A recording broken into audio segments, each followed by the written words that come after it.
Ted, for facilitating this panel, and thank you, Hawaiian Airlines and the team for hosting us here. This is great. I love the snacks, and I love this environment and the setting. So I'm Julius. I work for Hawaii Green Growth, which is a statewide membership-based network nonprofit, and that's a mouthful. But we basically work on cross-cutting issues, and carbon is one of those. The immediate cross-cutting issue, of course, is on energy, on natural resource management, and then on equity. But the longer you think about carbon issues, the more it cuts actually across everything. So the Sustainability Business Forum is an initiative convened and facilitated by Hawaii Green Growth. And those 14 businesses in the business forum are really excited to do good things and sustainable things together, and in particular around market-based mechanisms, because that's a way to leverage the power of markets to actually reinvest in nature and create those solutions. So I'm excited that they've been partnering with the Nature Conservancy on jointly investing in a carbon offset project on the Big Island. So that's been an amazing initiative to help the forum work with. But my role in particular, I've just spent a lot of time explaining the context of carbon things to a lot of different people, starting with my family, but also businesses, academic folks, and just having a lot of conversations about this. So that's what I produced the handout, and if you need more copies, they should be on the table outside. So this is a look into Julius's brain about how I think about these things and try to actually visualize how it all fits together. Your brain is in color, by the way. Yes, very much. All my colleagues know I live in color and color coding. Anyway, so I wanted to make 3 quick points before I run a little bit through the handout.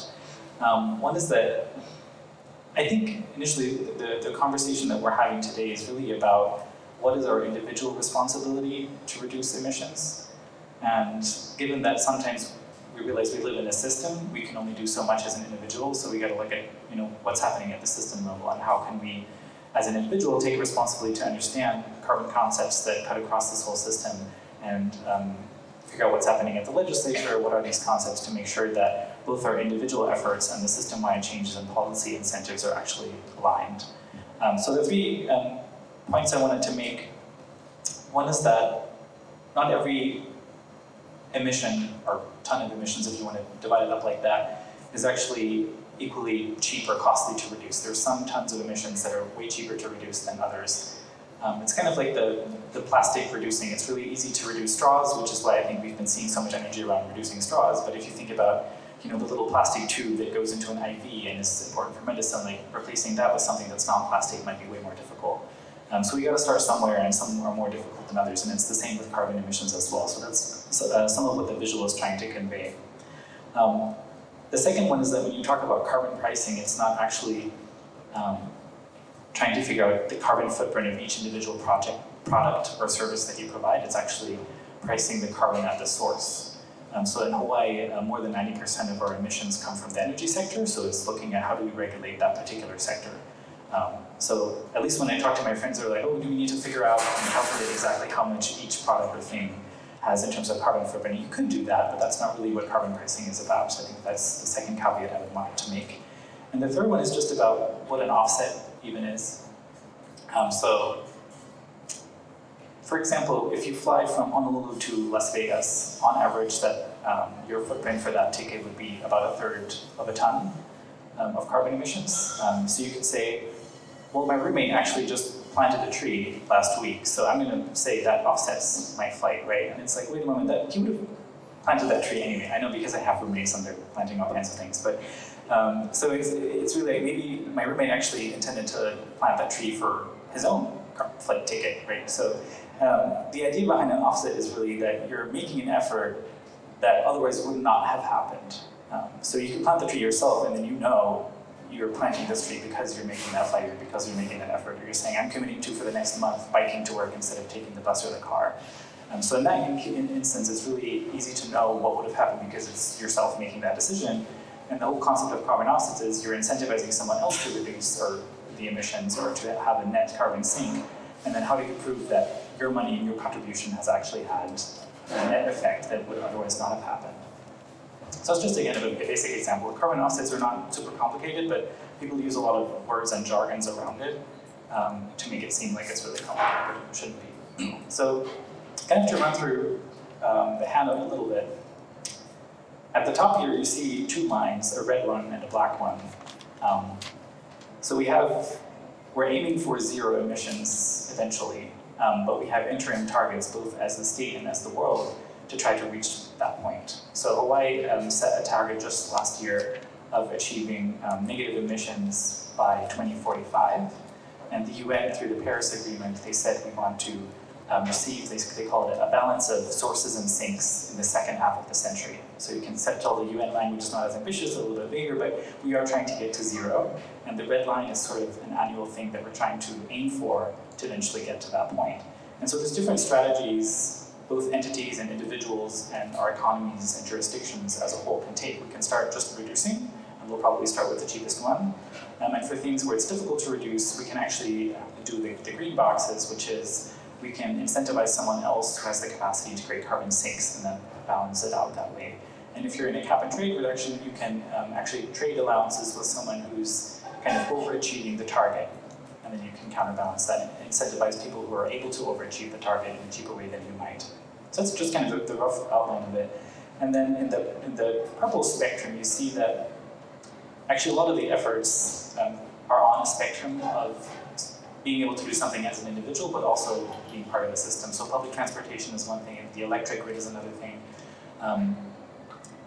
Your individual action is connected to a system. And I think carbon pricing inherently is trying to reach the highest level of system change and embedded costs. Maybe Makenna will talk a little bit about that as an expert of how do we actually price carbon at the source, and it trickles through the system in that way. So the two basic ways to have a system-wide carbon price are a cap and trade and a carbon tax. So the cap and trade, in essence, sets a cap in red that's supposed to correspond to our long-term targets, and then you hope that by mandating that cap, you get a price in the market of that cap and trade system that's kind of reasonable and achievable for everyone. In the carbon tax world, you just set the price for carbon and saying if you emit that as an energy provider, you need to pay this kind of tax, this level of tax, and then the producer will reduce up to that tax and pay some of the tax and kind of make those policy decisions.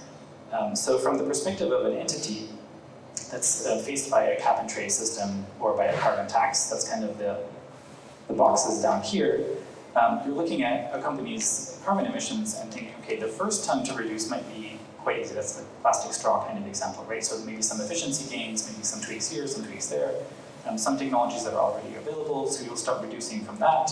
And then you might say, okay, at this point, it might be cheaper for me to buy an offset from someone else. So pay to have someone plant a tree, for example, for that amount of ton. And then in the next instance, you might use the cap and trade option to pay someone who has overachieved that target. And so you can swap targets with them. And then for the remaining, some the government might give you for free to say you can emit up until this amount of carbon based on your historic emissions. And then there's usually a delta where the government auctions off certain rights to emit. So those are kind of the financial trade-offs that an individual company might face under a carbon cap and trade. The carbon tax is even simpler. If you can imagine just a carbon tax of $10 or something, an individual entity like a industrial power plant or something like that would be saying, okay, at a price of $10 per ton of carbon, if it's cheaper for me to reduce, cheaper than $10, I might as well reduce and not pay the tax. And at some point, maybe I'll be able to buy a carbon offset credit for cheaper than $10. And then at some point, reducing it even further is going to be really expensive, so you might choose rather to pay the tax than reduce further. And then the legislator can increase or reduce the carbon price accordingly. And what happens is that hopefully, if you set the tax in the right amount, you'll actually get ambitious reductions like you want them to be.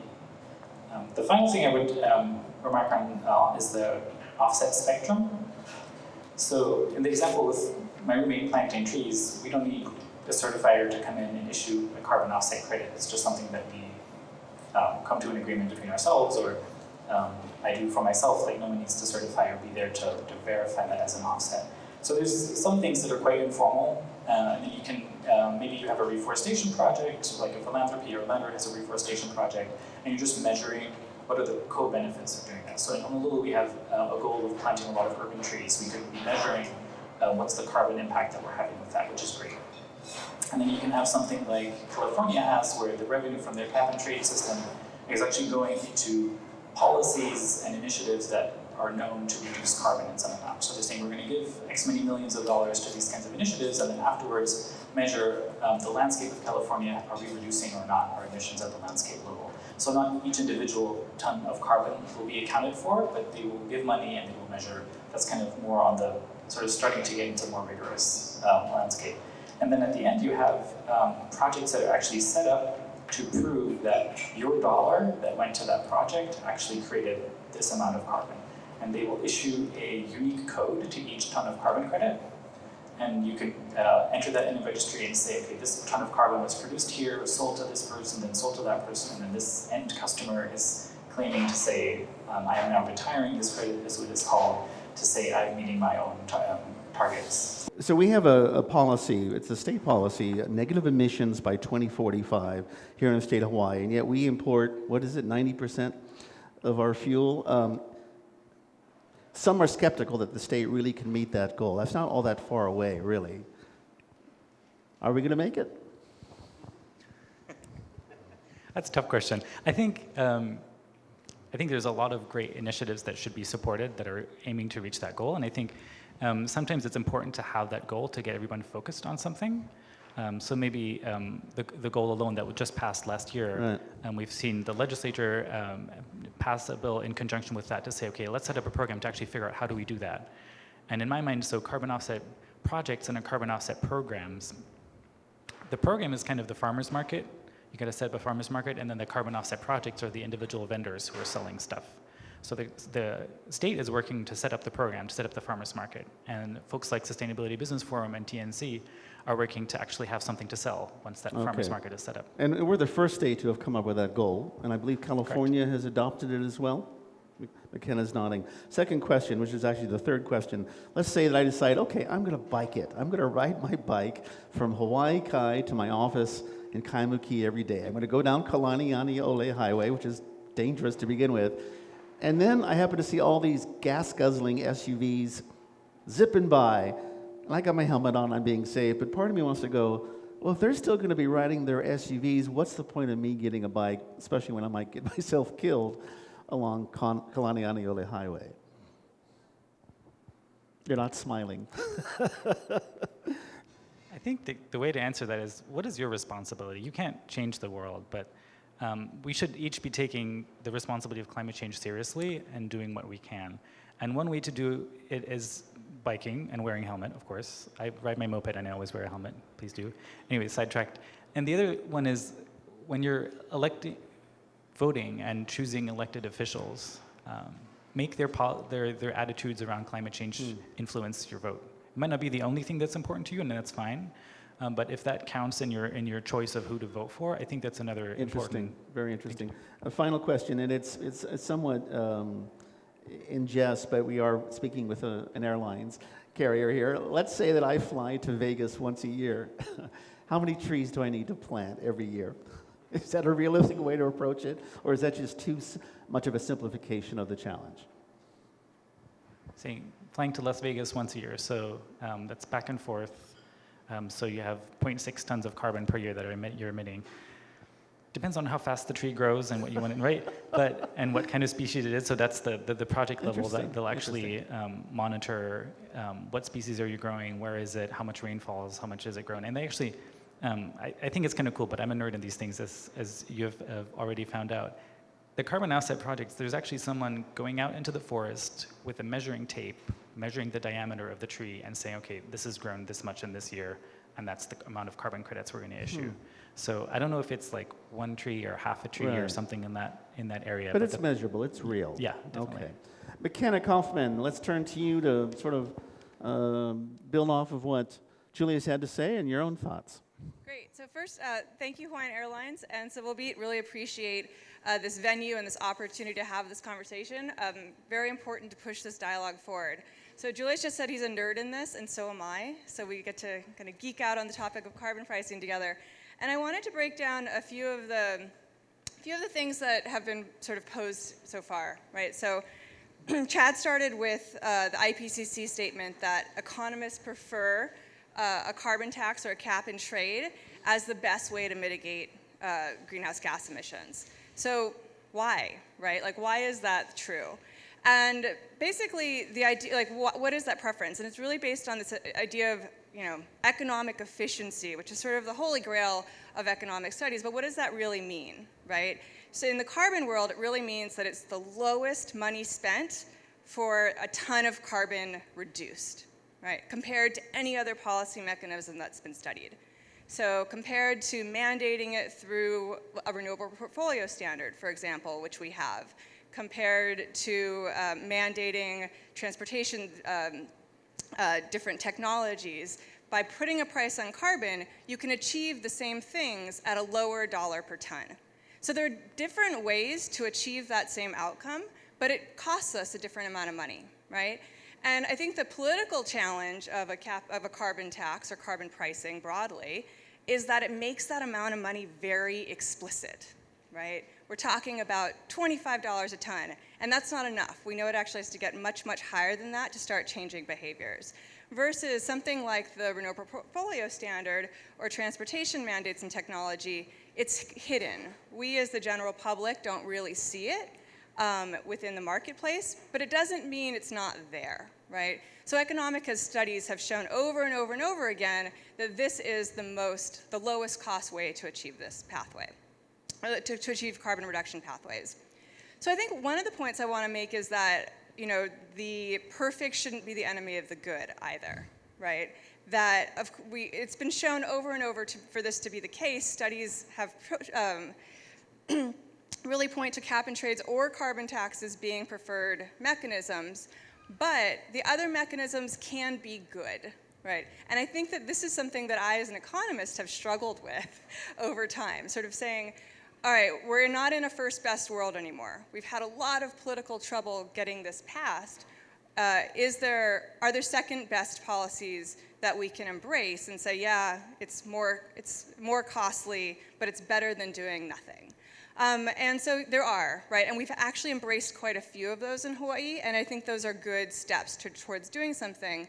And I also think that we probably are dramatically underestimating the damages of climate change. So from a pure cost-benefit analysis, it would still kind of pencil out in an economic jargon, right? But if we can do even better through carbon pricing, I think we really need to be putting that forward.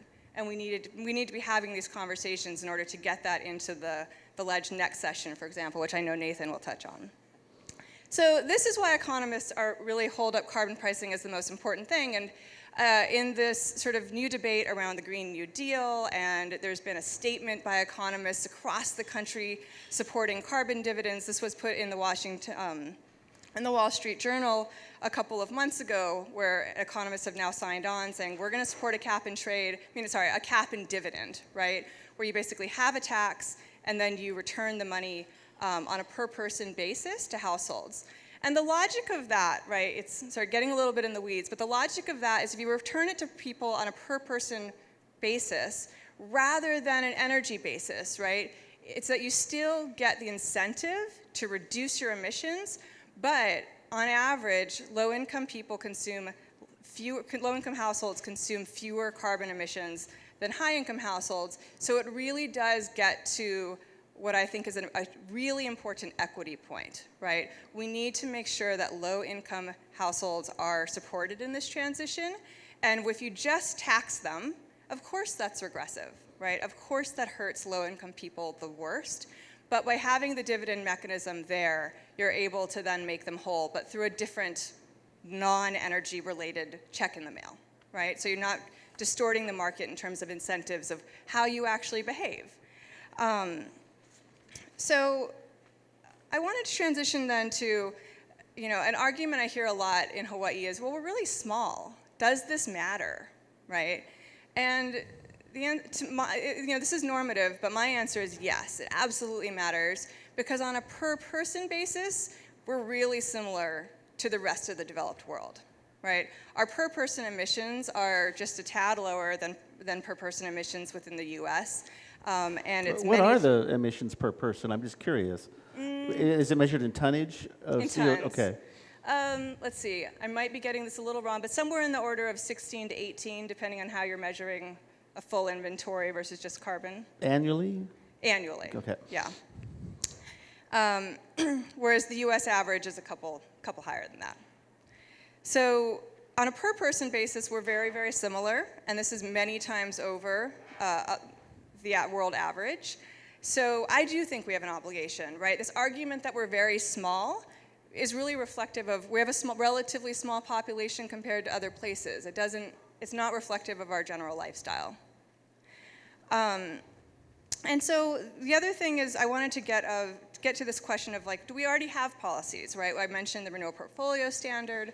We do have sector-specific policies that are moving the needle. So the renewable portfolio standard, there is slight reduction in greenhouse gas emissions within the power sector.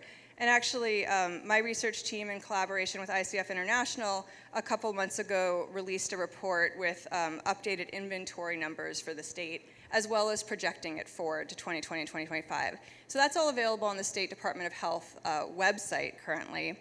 And so we do see that there is a ticking downward, and our power sector policies are working. As I said, it might not necessarily be the most efficient policies, but they are working in terms of greenhouse gas emissions reductions.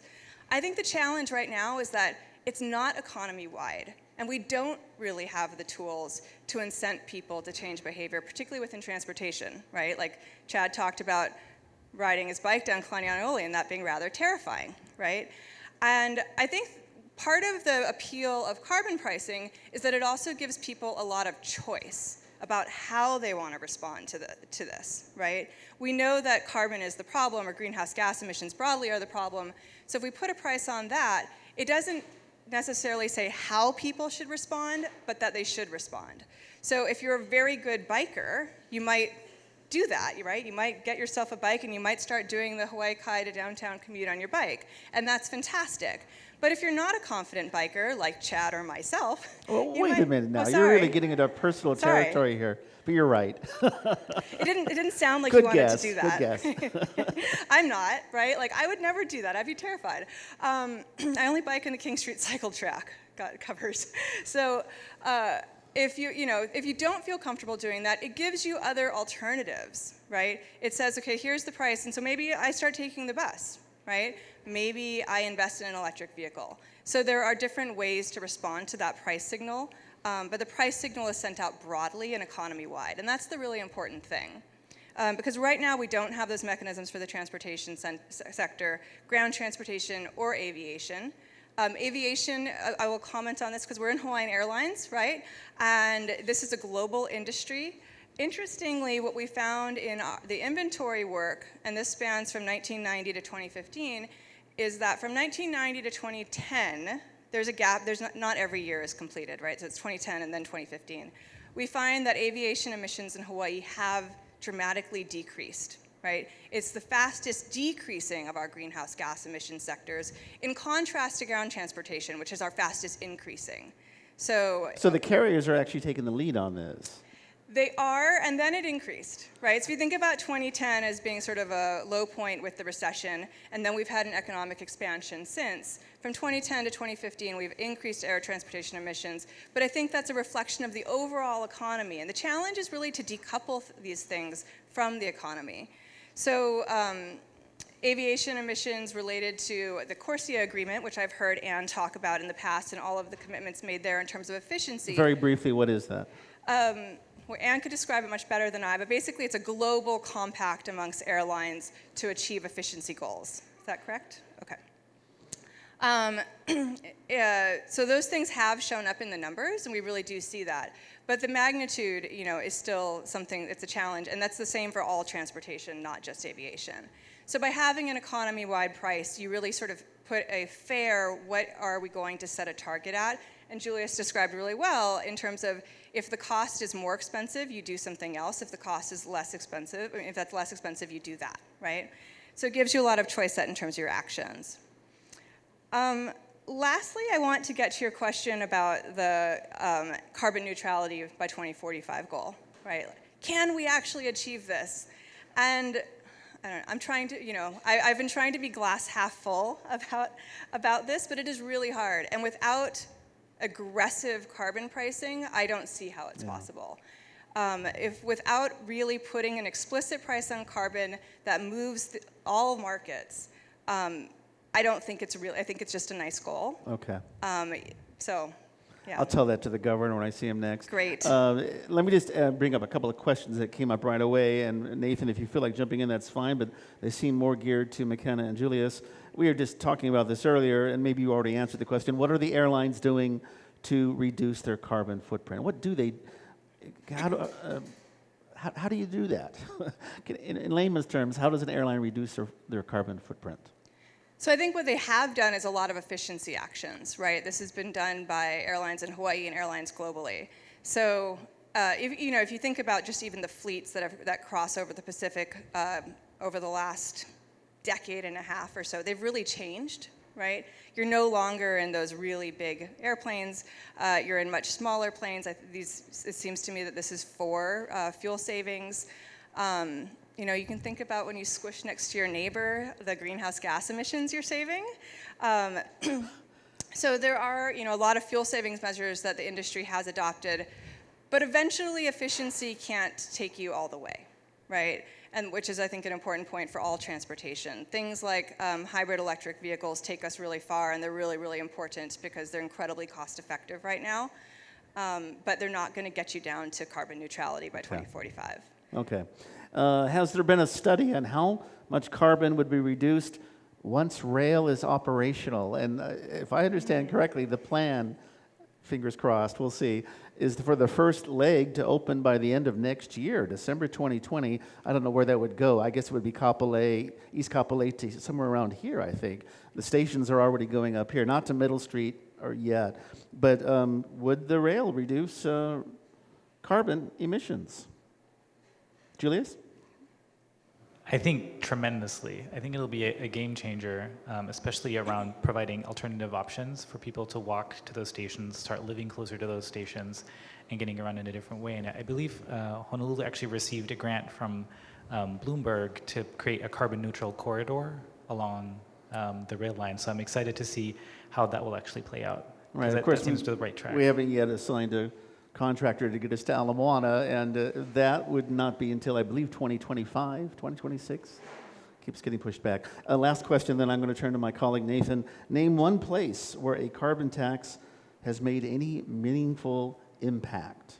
And there is no carbon tax in any state in the U.S., is that right? No carbon pricing at the governmental level? We have two cap and trade programs in the U.S. Okay.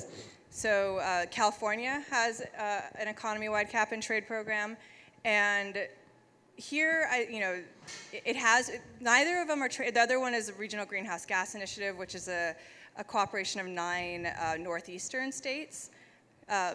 Neither of them have made huge impacts because their carbon prices are trading really low, right? So the impacts depend on the price.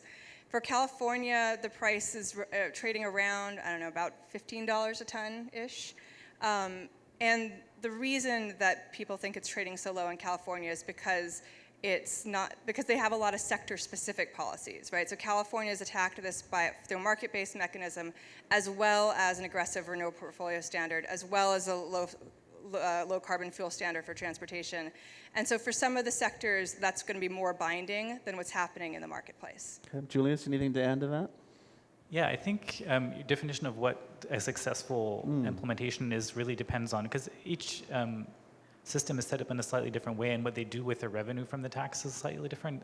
2 examples that I would raise is the one in British Columbia and the one in the country of Colombia.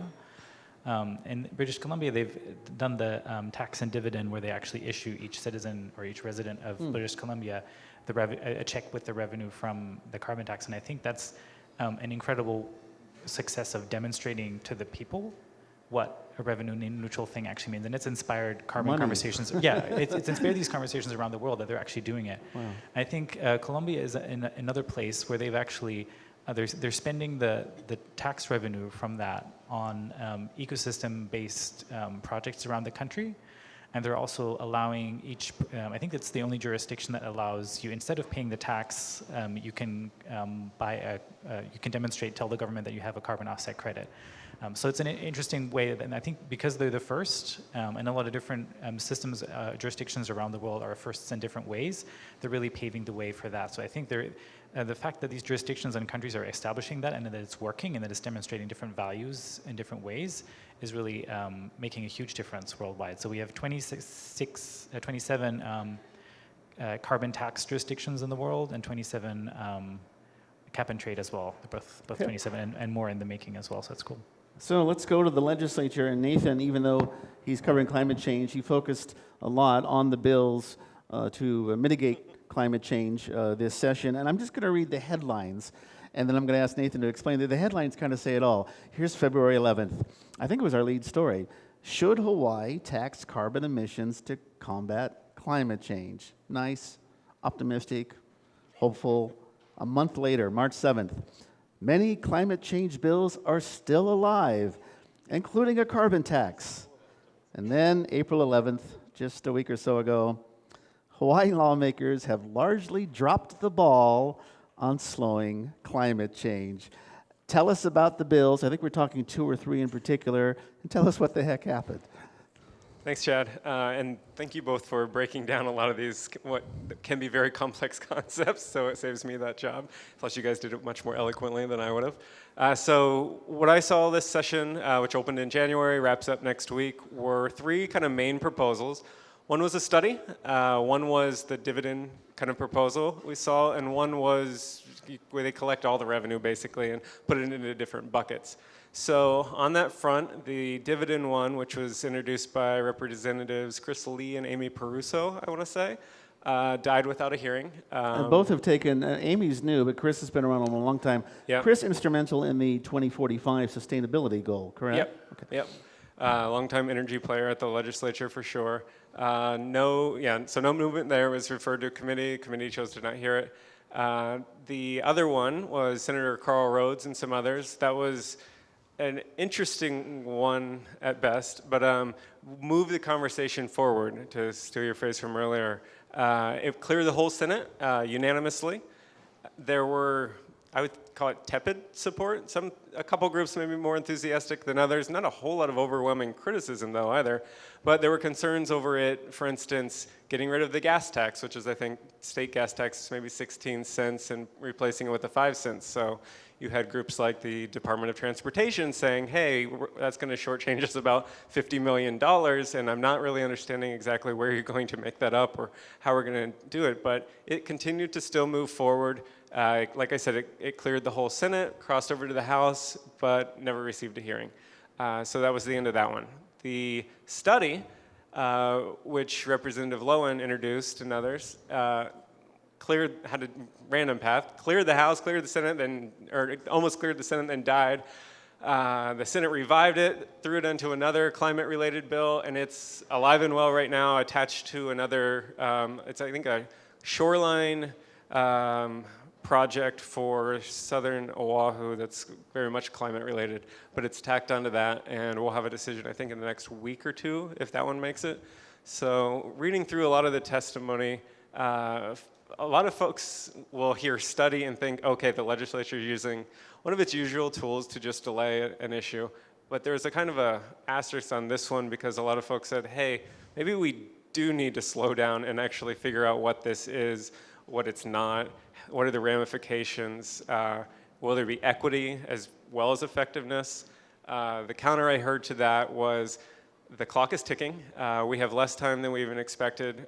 We should have been doing this not yesterday, but like years ago.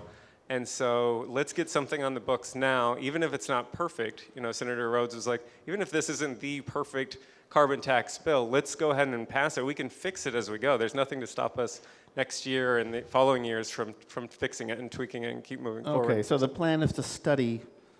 That's where we're at. That's often the solution the legislature comes up. Let's set up a task force. We'll have them give us a report. Do we need to study this issue more? I'm going to open up to you and Nathan and go back to him to ask some other questions, but I think it's a good question to ask right now. Absolutely.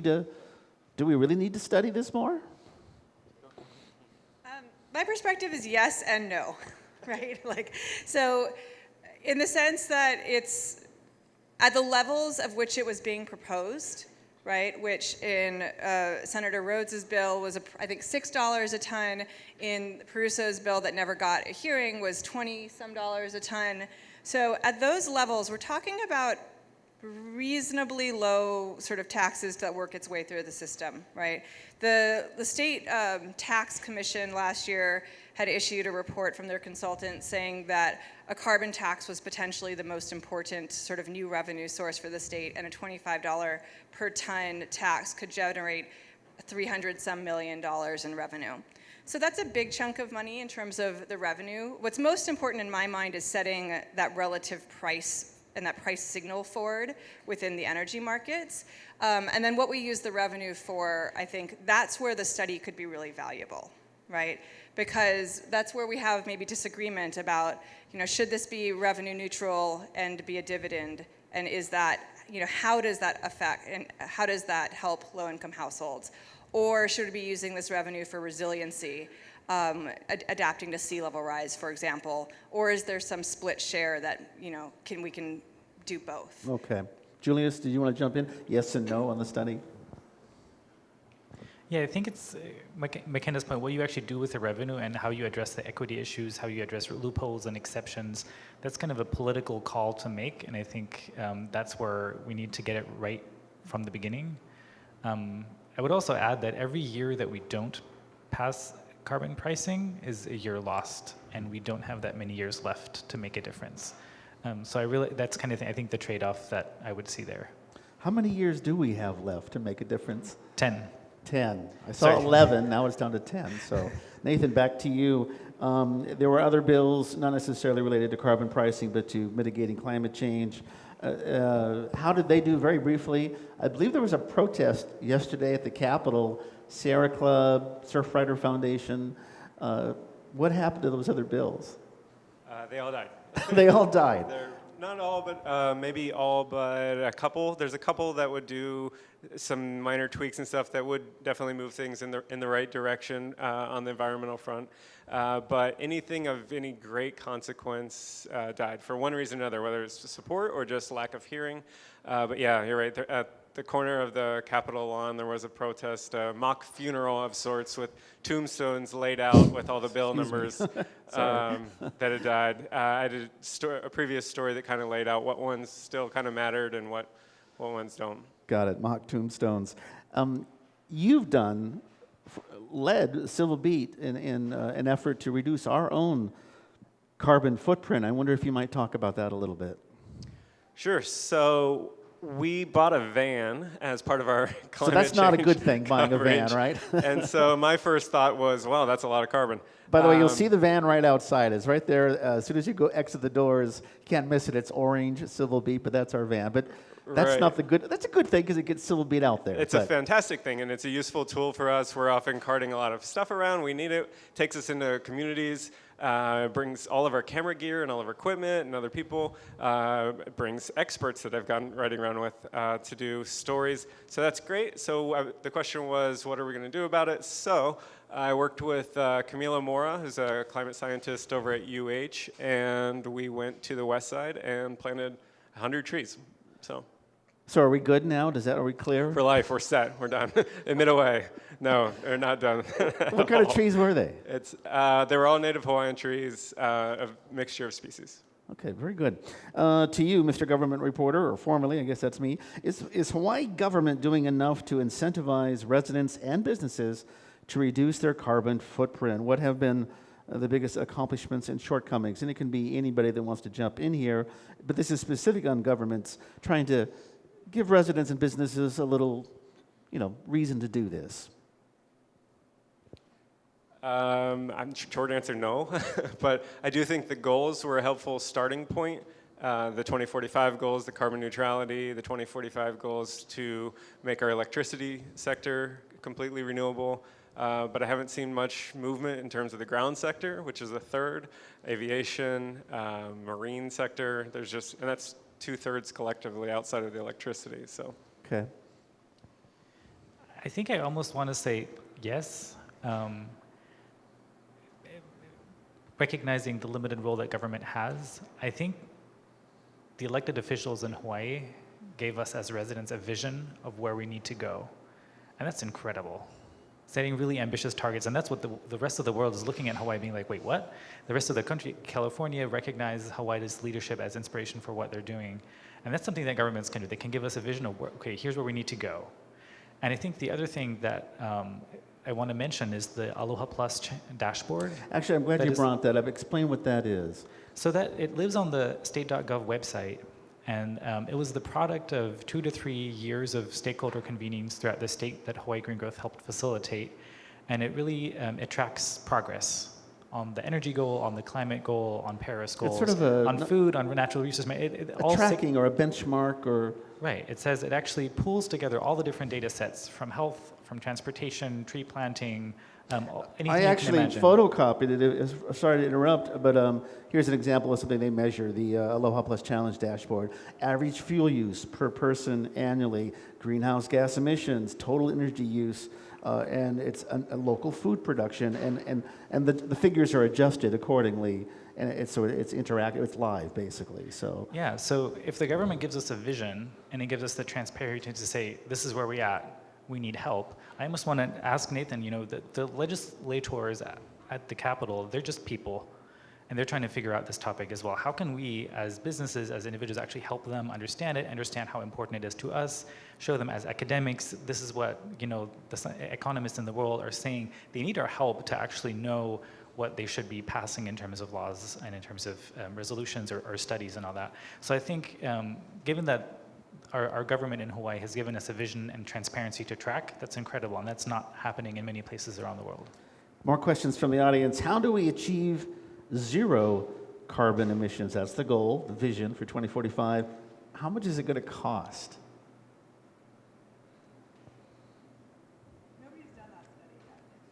Nobody has done that study yet. Shouldn't that study be done in order to get to that goal? I think that was embedded in the proposal for the carbon tax. Is Makenna's mic coming on? Check. Say again. Maybe the mic died. Hello? Yeah. Go ahead and take Julius's mic. How's that? So, Much better. There we go. sorry, I was kind of yelling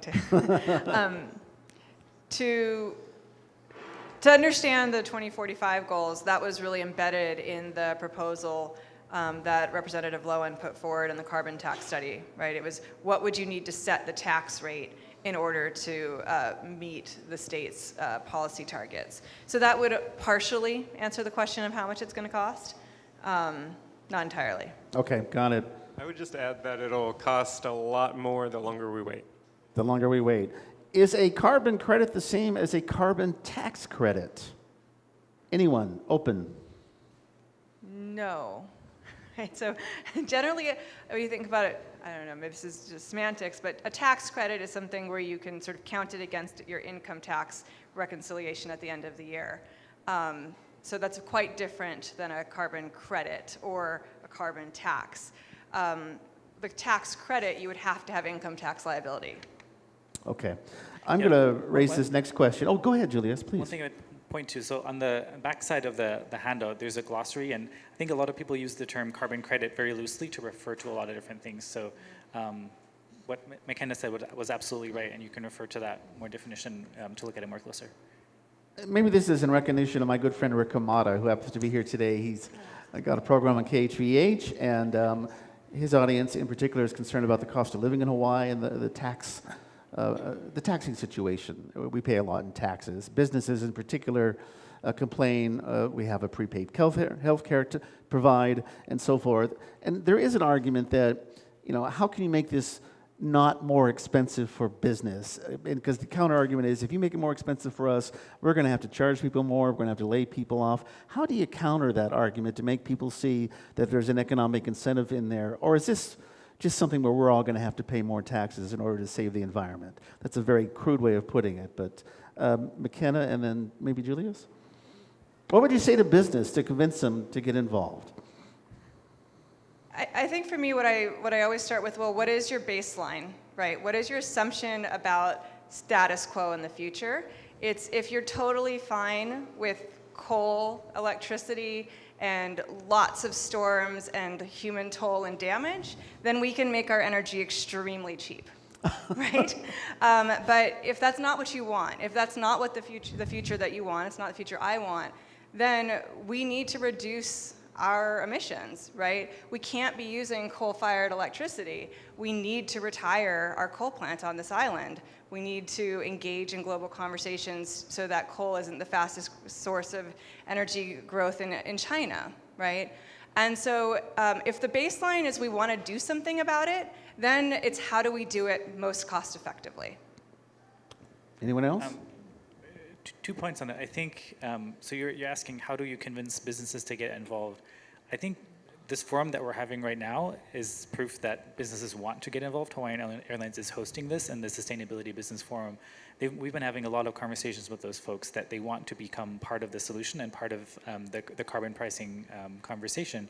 The other way I would answer that question is about competitiveness.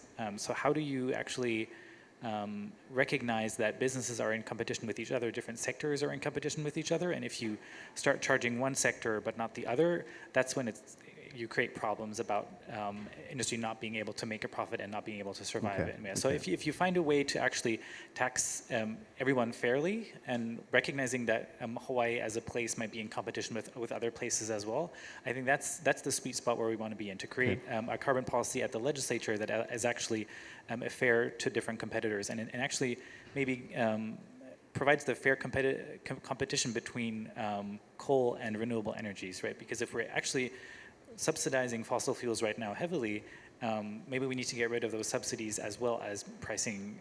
Like that should be part of the pricing conversation, to actually take a step back and saying what incentives are we providing right now that might distort the competition and clear that up accordingly. Nathan and then Makenna. Yeah, the other thing I would just add is some of the revenue neutral proposals, like a gas station will pass that tax on to the consumer. The electric company, HECO, is going to pass that on to us. And so we will end up paying more for that. But then the legislature could, if it chose, balance that out by maybe less taxes on our food or less taxes on our health care. So you're paying roughly the same amount of taxes at the end of the year, perhaps, but making a difference where it might matter. An offset of a different sort. Makenna. Yeah, I think that's a really good point, right? That you could actually reduce other taxes that on goods we don't not actually want to tax, right? And I wanted to add a point, if we sort of think about this at a national perspective, and Julius's point about competitiveness is really important, right? And if we think about emissions, this is a global pollutant, and a lot of the things that we're importing have embodied carbon, right? So one of the ideas for a national tax, a carbon tax, would be to have a border adjustment, at which point you're really getting to that issue of what are you importing, and then how can you influence markets more broadly. Okay. I'm going to just switch gears for just a moment. There's a lot of people that don't believe that climate change is real, that it's the current administration in Washington. But there are many people, for various reasons, that just don't believe that it's a very serious matter. I went to a website called Skeptical Science, and it's reputable. The Washington Post has praised it as the most prominent and detailed website to counter arguments by global warming skeptics. I'm going to bring up a couple of the arguments that skeptics have said and ask you to respond to it. I actually have the answers to them, but I was just going to kind of test you. We're at the 5 o'clock mark, by the way, and we'll go for another 20, 25 minutes. It's amazing to see. Thank you. I'll give them just a little airtime in the interest to hear what they have to say, because it leads to another question that I have. Answer number one, it's the sun that's causing climate change. Answer, the sun's energy has decreased since the 1980s, but the Earth keeps warming faster than before. Number two, there is no consensus in the science that climate change is real. Go ahead. Yes, there is. Yes, there is. 97% of climate experts agree humans are causing global warming. I think that's up to like 99.9999, Okay. actually. One more, and then I'll get to my next question here. CO2 limits will harm the economy. CO2 limits, capping CO2 emissions, will harm the economy. Are we supposed to answer? You don't have to. Here's the answer. Economic assessments of proposed policy to put a price on carbon emissions are in widespread agreement that the net economic impact will be minor. The cost over the next several decades center around $100 per average family, or about 75 cents per person per week and a GDP reduction of less than 1%. Now that's skeptical science. I think it's a pretty good site. Others say as well, which leads me to my next question. This is the point I'm getting to. What do you tell people who don't believe there is climate change? What are the ways that you try and persuade them otherwise? If I can take a stab at that, I want to be respectful of where they're coming from, and I think usually underneath an opinion like that is a general, sometimes there's conspiracy theories that I don't quite understand, but I think under that is a lack of trust, and I think the way I would engage in that conversation is actually have the conversation about trust, like why do they not trust scientists? Why do they not trust our government? I think that's the conversation you need to have with that, because in my experience, I've found the international scientific community to be super trustworthy. The fact that our airplanes fly is because of science, and I'm very glad that they figured that one out, and I'm very confident that when they board a plane that the scientific mechanisms behind that plane will make it fly. So how come they are mistrusted science so much on this particular issue that they hold that opinion? Okay, what do you tell folks, Makenna? Well, maybe I'll start with, I think one of the assets that we have in Hawaii is that, in 2016, a charter amendment went on the ballot to create an Office of Climate Change, Sustainability, and Resiliency for the city and county of Honolulu, right? And that was passed. And it passed with a strong majority, right? So that tells us that we have a population who, as a strong majority, not only believes in this, but wants to put a focus onto this within government, right? So I think that is a huge asset to build on, and has allowed us to be more progressive in terms of our climate change policies and goals, right? I think, as far as I know, that's the only office with the title climate change in government in the US, right? So we are in a different political, social space here in terms of climate denial, so maybe we're not grappling with that as often. Within the more sort of broad US context, particularly federal government, what I see a lot is changing of language from climate change to, for sea level rise, it's nuisance flooding, right? Nuisance flooding, right? People might not believe in climate change, but they can observe that flooding is happening and it's a problem. And so you can still sort of talk across the aisle in terms of what are we going to do to adapt to this, right? As an example. Okay, good. Nathan, what do you tell folks who don't believe it's happening? I've kind of stopped dignifying the question with time to take a response. Every report I read keeps saying we have less and less time to deal with this, and every one of those conversations I have trying to explain to someone that climate change is real, that humans are causing it, is time away from working on something else that might get at the solution. So I've kind of just stopped. New York Times, April of this year, an article, these countries have prices on carbon. Are they working? More than 40 governments worldwide have now adopted some sort of price on carbon, either through direct taxes on fossil fuels or through cap and trade programs. Economists, we mentioned that earlier. But in practice, and here's where I'm leading to the question, most countries have found it politically difficult to set prices that are high enough to spur truly deep reductions. Many carbon pricing programs today are fairly modest. In France and Australia, efforts to increase carbon taxes were shelved after a backlash from voters angry about rising energy prices. And the bottom line conclusion from the New York Times is that carbon pricing so far has only played a supporting role in the efforts to mitigate global warming. It leads to one or two questions that we got. What needs to be done politically to change what's happening? Open question. Nathan. Well, for me, I look at where the bills die or where they fell apart, and where I've seen change happen is when the public floods those offices with requests or demands for at least a hearing so that the conversation can continue and keep things alive. So maybe I'm just overly optimistic, I still believe in the public process, the public power to force attention on an issue. Okay, anyone else want to jump in? Julius? Yeah, just briefly, I think recognizing what needs to happen to achieve the goals that our policymakers set out for us, using the dashboard to say, we're not on track on this, I think that can help. Okay, Makenna. Yeah, I think that, so I don't know if I have anything really to add other than it is really important for there to be broad public support on this in order to really move forward with any kind of explicit price mechanism. Because I think that's the real difference between the kinds of policies we're talking about, right? The explicit price mechanism or implicit that we don't quite notice. Okay. Questions that we may not have answers to. Why did the Sierra Club oppose the carbon tax proposal in Washington? I don't know if that means D.C. or state. State, thank you. No one from the Sierra Club is here, by the way. Why, Henry? Because the carbon tax is a highly inefficient mechanism to do anything. RPS, energy efficiency portfolio standards, are far, far more effective. A carbon tax hasn't worked anywhere. Everybody heard that? Okay. All right, rebuttal? I mean, a lot of the world's top economists obviously share a different perspective. Yeah. Wow, we have economists in the audience. I'm impressed. All right. Anyone else want to respond?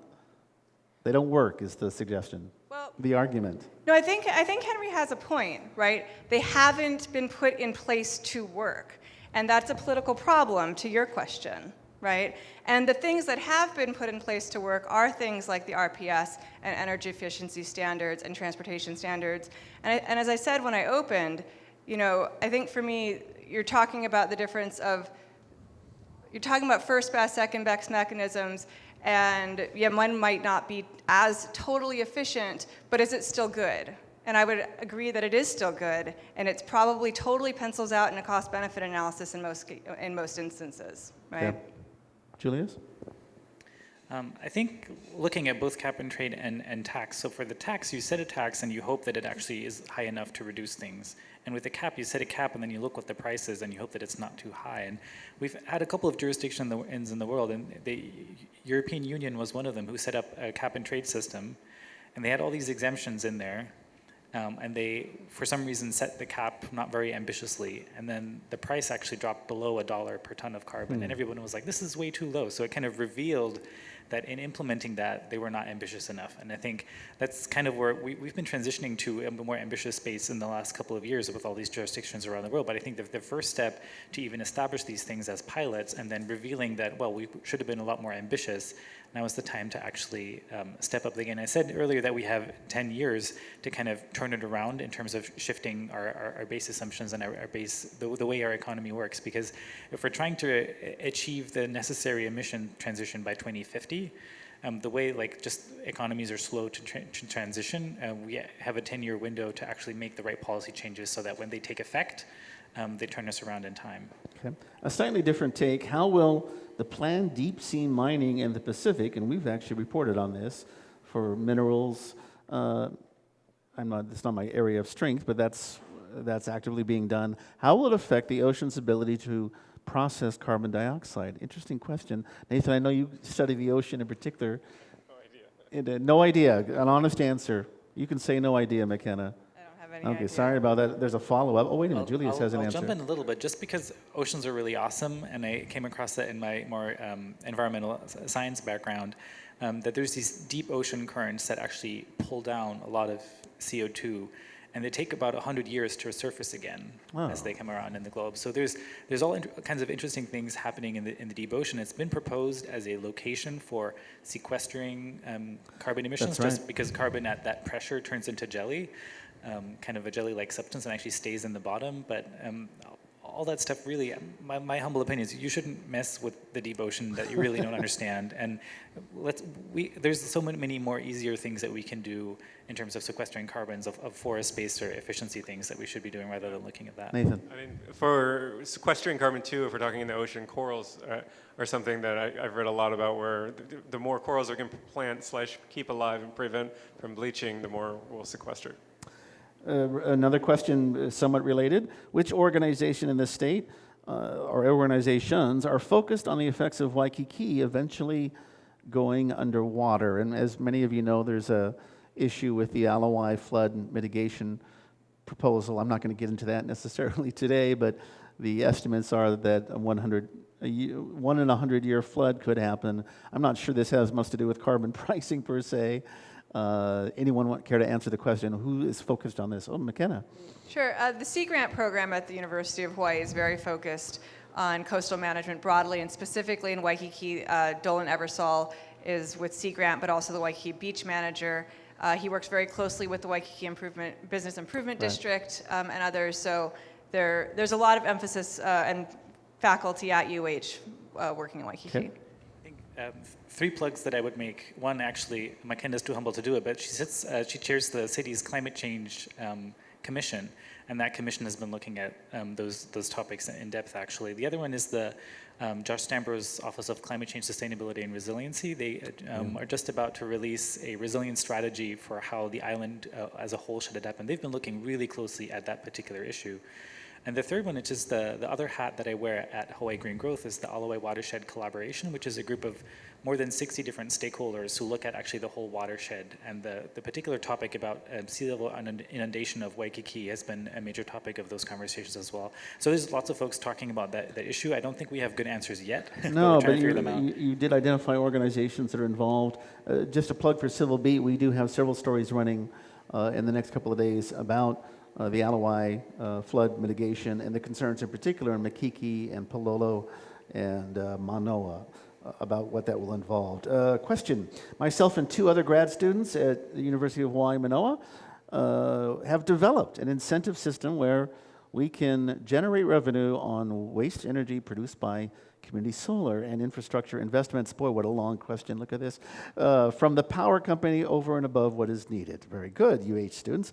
And I know we have spoken about pricing carbon as an incentive system, but this is not true, as it requires force at some level, force that won't work for developing nations. Our system, look, they went to the other side, is already working in the Pacific Northwest, Iceland, and others, and so forth. Nate, where are you? There's Nate right there in front. You're saying it's not going to work. No. Thank you. Nice summary. Anyone? They're disincentive systems, and disincentive systems, as we know from the war on drugs, do not work. We can do it maybe in the U.S. and force people into these tax systems, these cap and trade systems, but you need an incentive system that works over long periods of time, and we've developed a way to actually make that work. But as I'm a scientist and not a business student, I have no idea how to get this out there. Okay, well, you just did. Thank you, Nate. Anybody want to respond to Nate? Yeah, I think your point, and folks in the carbon offset space call that leakage, I believe, of having one place be really awesome, but if your neighbor isn't, if the globe doesn't pull up accordingly, it doesn't really make sense. And I think one way I would answer your question is the UN framework on climate change has been actually, it's what got me into that topic because I thought that was an amazing space. And among all the different things that the UN does, these climate negotiations are really active. And the results from the kind of a compromise of 193 governments might not be what we are hoping for. But really what they need is a starlight to navigate by, if I may paraphrase Nainoa Thompson. And I think to your point, Makenna, Hawaii is a small place, but actually our per capita emissions are representative of developed countries around the world. So if we can get it right here, and I think the stars are aligned locally to get a really ambitious action done, we can show the United Nations how to do it, and they're actually looking for not just a general agreement, but they're looking for spaces where things are being done well so they can replicate it in other places, and they're calling them local 2030 sustainability hubs, and they actually recognize Hawaii as one of 16 hubs worldwide where we have solutions that we're ready to implement, and they're coming here basically with that recognition to say, how can we look at specific places around the world to make a bigger impact? Makenna? Sure. So that's great in terms, I want to address this issue of technology deployment, right? Because the idea isn't to make electricity expensive. The idea is to make fossil fuel-based electricity expensive and then get adoption and economies of scale of renewable energy technologies when the costs will start coming down. We're already seeing the cost of renewable energies come down so much in the last decade. It's amazing, right? So yes, it's a disincentive system, but for renewable energy, it's also an incentive system. right? And that's the technology substitution that we're really trying to induce. Okay. Nathan. Generate profit from renewable resources that you can't get from fossil fuels, as it will always be, because you amortize the cost over a long period, the life cycle of this infrastructure. And we've been able to figure out how to pull profit out of green energy, which creates an incentive loop for ECO, for the power company to then invest in more energy, green energy, which generates more profit, and then that profit also is interest bearing as well. So the more profit you generate, the more interest you generate on that renewable energy. Can't be done with fossil. Thank you. Final point on this one. I would just say I still think it's a political problem too. If it's going to disincentivize, it has to actually do that and not just make everything cost more for us. So 5 or 6 cents extra at the pump, I'm still going to drive the same exact amount, or the same with electricity. So when we're seeing studies even at $25 a ton, which isn't enough, and then our proposals are $6 a ton to get it something that's more palatable that we can swallow, then it doesn't disincentivize anyone. I think it was in a UN report recently where they're saying like $135 a ton on up to actually disincentivize and make the thing work. Okay, let's move on because I want to get to a couple more questions and we're running out of time. This may be the most unusual question of the night, or the day. As the owner of Pahiki Echo Caskets, I would love to know if CO2 emissions in the death space are being considered in the wider discourse. Apparently each year in Hawaii, nearly 12,000 people die. Cremation constitutes, well, it goes on figures, but you're producing CO2, I guess, if you're cremating someone, is what they're trying to say. The death space, have you considered the death space and carbon prices? This is a fascinating question. So I haven't personally done any work on this, but it's an important question that people are looking at. So in my academic hat, I chair in the environmental planning track of the Association of Collegiate Schools of Planning. So I read all abstracts that come in, or did this for a couple of years. And more abstracts are coming in regards to low carbon burials. So people are studying this. Wow. I haven't followed their findings. So That's I don't right, know. Nathan. So at the risk of maybe oversharing, I've had conversations with my wife about how many kids do you have. That's on the flip Nathan's side. wife over there, by Yeah. the way, Alana Eagle. Sorry, totally busted. Go ahead. So, and we haven't started a family yet. Both of our parents are very eager to be grandparents. So as long as we can keep that at bay, we've had those conversations. But on the death side, we've also had those conversations and talked about, well, what's the greenest way to die? Like, I would think cremation, no, okay, that uses fuel. So I've settled on, is it in Braveheart where they get pushed on a raft and then they kind of just shoot an arrow on it?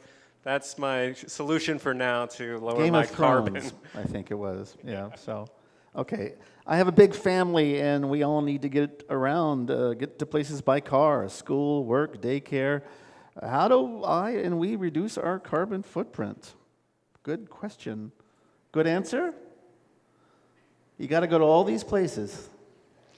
So maybe I can answer that because I have 2 little kids and they're in car seats, and that's the hardest. And I'm not a good biker, so I'm definitely not biking around my 2 kids in there on a bike, right? So, I think the answer there is really technology substitution. It is more expensive at this point, right? EVs haven't totally come to cost parity. I did recently see a Chevy, I think it was a Chevy, EV van that caught my attention, right? But yeah, it's fairly expensive still, so it's not a solution for the masses. But if you're really looking to reduce your carbon footprint, I think it would be an EV. However, you can't just charge your EV at night. For it to be really carbon reducing, you have to charge it in the middle of the day on this island. And how long does the charge last, or how many miles does the charge? I've been told with some folks who have EVs, can you get to the North Shore and back, or do you need to charge once you're up on the North Shore? It's really variant on the model, but most of them you can go to the North Shore and back. The Okay. range is getting quite a bit better. Okay. One way to answer that is do what you can and don't feel bad about not being able to do everything. That just gets you in a negative space. So if the transportation side, you don't have any flexibility, that's fine. Do something else. And don't feel bad about it, because that's the individual versus system-wide change. There's some things that goes beyond an individual's power to change, and that's okay. Okay. What are you going to do, I guess that means we are going to do, when new technology comes out that displaces entire industries, indicating solar, batteries, wind, and fossil fuels will be all obsolete someday. I guess I'm reading that correctly. What are we going to do? Might be a good thing. Does the question make sense?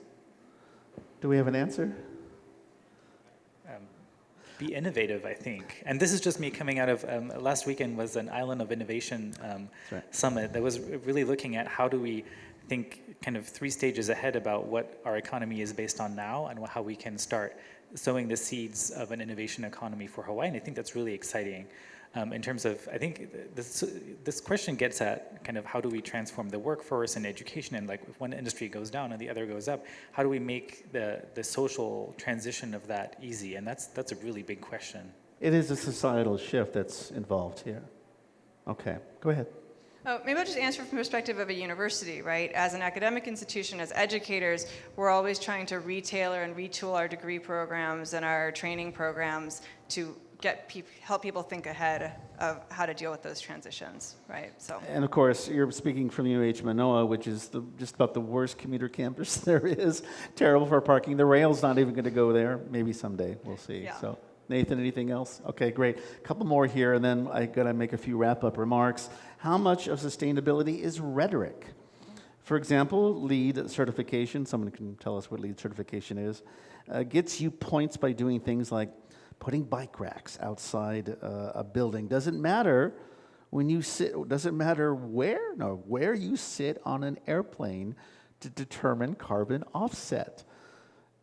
Is there more carbon offset for first class versus the back of the airplane? This is someone's question. It's an interesting question. I don't know where to begin with that one. You're really going to try and answer this? That's great, Nathan. Sure. Well, on the plane side, I would think that maybe if you're first class, you're taking up more space, so maybe it would be higher. But I don't know beyond that. For the LEED stuff, which is basically how green your building is, I had an interesting conversation with an architect recently who said, yeah, we can design these things as great and as amazing and as efficient as we want, and often then they hand over kind of a playbook of how to continue your building being that green, and he said so often those just get tossed aside. So is that a reason to not do it to begin with? Probably not, but maybe there needs to be more follow-through. We're in the last 5 minutes. I'm going to give each of you 1 minute just to say anything that you haven't had a chance to say or make a concluding remark, and then I have a little bit that I have to read at the end. We'll go in the same order that we began. Julius? Thank you, Chet, and thank you for the amazing questions that we heard from the audience. I'm just overwhelmed by really specific, really broad, really difficult ones. That's awesome. So it's been a pleasure being here and trying to answer some of those.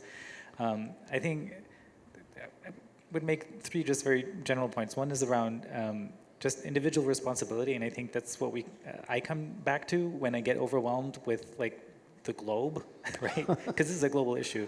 Just what can I do? And I think we need to return to that in terms of a happy space. I think the other one is just the dialogue that we're experiencing today, and I think we need to have a more broader public dialogue around this topic. And I'm really glad that you are facilitating this, that Hawaiian Airlines is hosting this, that all of you are showing up. So I do encourage you to have continuing conversations with folks around this so we can get a grasp on these and support our policymakers at the ledge on these things. I forgot my third point, so I'm just going to say thank you. Well said, Julius Fischer. Makenna Coffman. So we've covered a lot of ground today, which is really great, and again, also appreciate the interesting questions. The one thing that didn't come up in terms of carbon offsets that I just wanted to say, because my colleague Susan Crow has educated me a lot about this lately, is the value of soil carbon. Right? So a lot of the offset projects are around trees. Trees are great, very important. Soil has a lot more, right? So we really need to also think about soil management and not disturbing soils. And anyways, Susan has really brought that point home for me in terms of making offsets kind of more comprehensive as a land management strategy. And I just wanted to bring that in today's conversation. Great. Nathan Eagle, final word. Just want to say thank you guys for coming a lot. It's incredible to see this many people interested in a subject and like carbon staying the pricing. entire 90 minutes. Can you believe Yeah. that? Come on, people. Give it up for yourselves. The only other thing I'd add is that I would want to underscore the importance of public engagement. The lawmakers who are going to be making these decisions are reading your testimony. They're looking at the quality and the quantity of it. And it's something I think we're going to be seeing again next session and the session after. If they do pass that study this year, it's due October 2020. So we're talking 2021 would be the session to possibly implement something. So it's something we're going to be talking about a lot. So And it's a biennial session. stay Any bill involved. that died actually carries over as well into 2020. Okay, in closing, Civil Beat, in partnership with Doris Duke Theater, will be hosting his excellently, gosh, I hope I'm pronouncing it correctly, Anote Tong. He is the former president of the Republic of Kiribati for a keynote address and a moderated conversation to discuss how sea level rise affects our Pacific Island communities and how Pacific Islanders can lead the way in addressing current issues of climate change. The talk will be you're going to handle this, moderated by Honolulu Civil Beast Nathan Eagle, and it's presented in conjunction with a screening of the documentary film Anote's Arc. Tickets can be found on our homepage. And then finally, Civil Beat focuses exclusively on the kind of journalism most at risk of disappearing, speaking of islands, in-depth, investigative, and enterprise coverage of important local issues. While producing this type of journalism isn't cheap, you won't find our content hidden behind a paywall. Yay! Yeah, thank you.